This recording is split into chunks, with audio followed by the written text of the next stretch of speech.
Ini halal atau tidak halal? Diizinkan Allah atau tidak diizinkan Allah? Dari mana kita tahu semua itu? Hal yang dibolehkan Allah saja, ada hal-hal yang harus kita tinggalkan. Jika makanan sudah bertemu dengan kajian, yang kalah siapa? Hal yang halal saja, ada yang halal yang sebaiknya kita tinggalkan.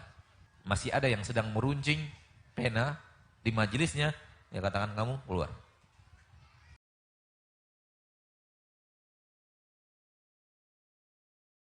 Dalam perkara-perkara kita, saya berdagang seperti ini halal apa tidak halal?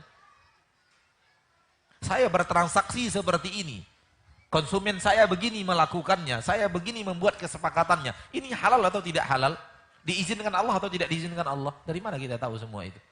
Kalau bukan daripada ilmu yang Allah turunkan ke permukaan bumi, kepada Rasulnya tercinta Muhammad Sallallahu Alaihi Wasallam. Demikian juga dengan tindakan kita kepada istri kita, tindakan kita kepada suami kita, tindakan kita kepada anak kita. Ini diridhoi Allah atau tidak? Ini bagian daripada jalan yang akan mengantarkan kita ke surga atau bagian daripada jalan yang akan mengantarkan kita ke neraka atau tidak? Intinya bahwa semua gerak-gerik kita ada keterangan dari Nabi kita tercinta, apakah ini diridhoi oleh Allah, jalan ke surga dan jalan yang lurus atau bukan. Sampai seluruh perkataan. Dan dari mana kita belajar semua itu? Dari orang-orang yang akan mengajarkan kita, para ahli ilmu yang mengajarkan kepada kita jalan yang lurus. Cahaya yang disebutkan oleh Allah di dalam ayat tadi, surat An-Nisa, adalah ilmu yang Allah turunkan ke permukaan bumi, dan dengan ilmu itu, dengan cahaya itu kita akan menempuh perjalanan kita di permukaan bumi menuju Allah Subhanahu wa Ta'ala. Yang menempuh perjalanan tanpa cahaya, tanpa ilmu, tanpa mengerti Al-Quran, tanpa mengerti hadis Nabi, dan tidak mau bertanya kepada orang yang mengerti Al-Quran dan hadis Nabi SAW, dia bagikan orang yang berjalan di dalam kegelapan yang tidak bisa melihat apapun. Apa yang akan terjadi, ma'asyarul muslimin? Bisakah dia dengan mudah sampai ke tempat yang dia inginkan? Tidakkah dia akan terperosok kepada jalan yang salah? Tidakkah dia akan terinjak sesuatu yang akan mencederainya, melukainya? Tidakkah dia sesat kepada jalan sehingga di sana ada binatang buas yang akan menghancurkannya, menerkamnya dan memakannya? Atau perjalanannya begitu panjang sehingga tidak sampai ke tempat tujuannya karena telah diselewengkan masuk ke dalam jalur yang tidak akan mengantarkannya kepada ridho Allah Tabaraka wa Ta'ala Rabbul Izzati wal Jalalah. Ini semua akan terjadi dan bisa saja terjadi dalam kehidupan kita kalau kita tidak serius mencari jalan yang lurus. Ikhwani wa akhwati fid din, rahimani wa rahimakumullah. Masalah pakaian, dari mana kita tahu ini jalan yang lurus, ini tidak? Hal yang dibolehkan Allah saja, ada hal-hal yang harus kita tinggalkan. Walaupun tidak haram, sebaiknya ditinggalkan. Walau sebenarnya tidak haram, namun yang terbaik ditinggalkan. Salah satunya adalah bagi-bagi makanan ketika pengajian. Haram tidak haram, akan tapi sebaiknya ditinggalkan. Nanti bagi-bagi makanannya, atau dibagikan di awal sebelum kajian. Maka tadi sempat anak sedikit singgung dia apa? Di awal. Bahwa ketika makanan sudah bertemu dengan kajian, yang kalah siapa? Kajian kalah. Ilmu ketemu snack, ilmu kalah, Pak.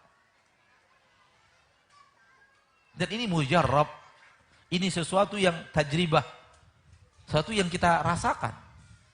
Bahwa konsentrasi kaum muslimin buyar ketika makanan datang. Oleh karena itu dari dahulu kala, para ulama dahulu kala yang mengerti jalan yang lurus, tidak merelakan murid-muridnya untuk makan apapun di kajian. Kalau ketemu ada yang makan kajian, diusir.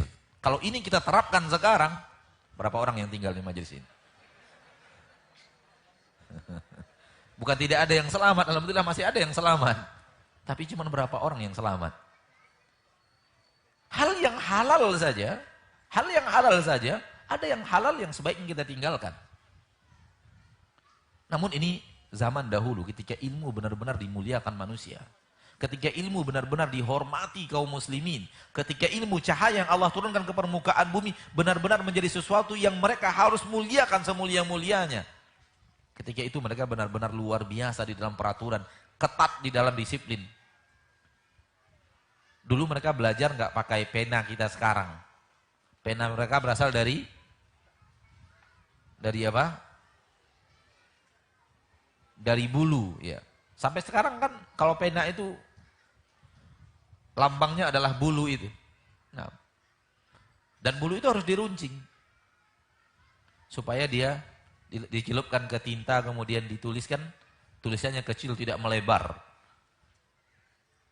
Apabila kita baca sejarah para ulama, para ahli ilmu, orang yang mengerti memuliakan ilmu, itu ketika dia mengajarkan hadis kepada manusia, kepada murid-muridnya, masih ada yang sedang meruncing pena di majelisnya, dia katakan kamu keluar. Karena ini pertanda bahwa engkau tidak siap belajar. Kenapa tidak dari tadi runcing pena? Kenapa baru sekarang meruncing? Kalau kita bawakan ke zaman kita sekarang, kalau kita mencatat pakai pena, kalau kita bawakan di zaman kita sekarang, kita semua menulis pakai pensil.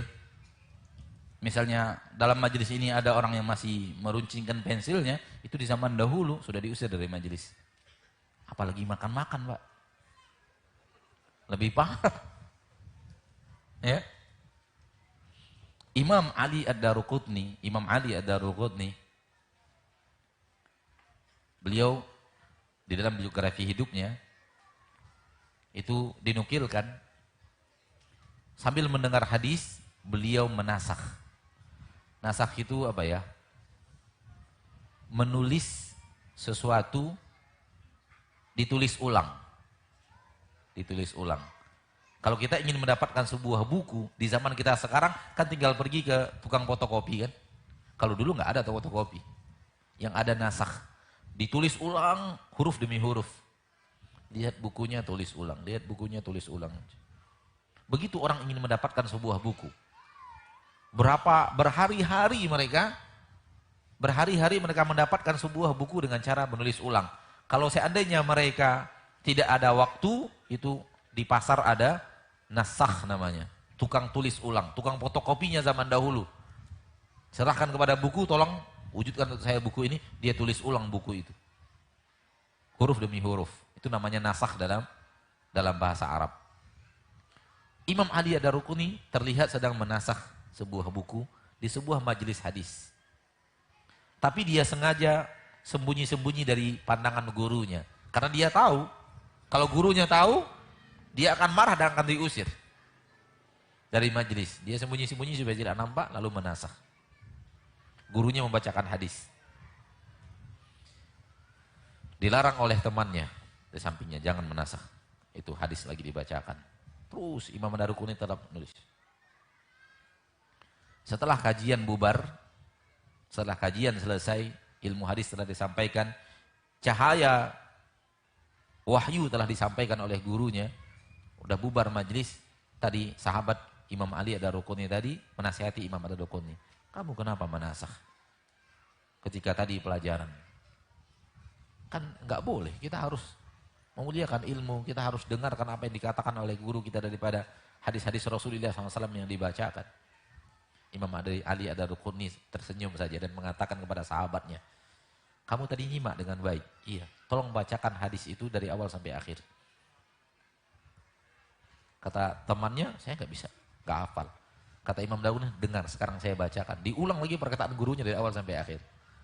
Jadi sambil menasakh, dia masih bisa konsentrasi mendengarkan apa yang disebutkan, hadis-hadis yang disebutkan oleh dibacakan oleh gurunya.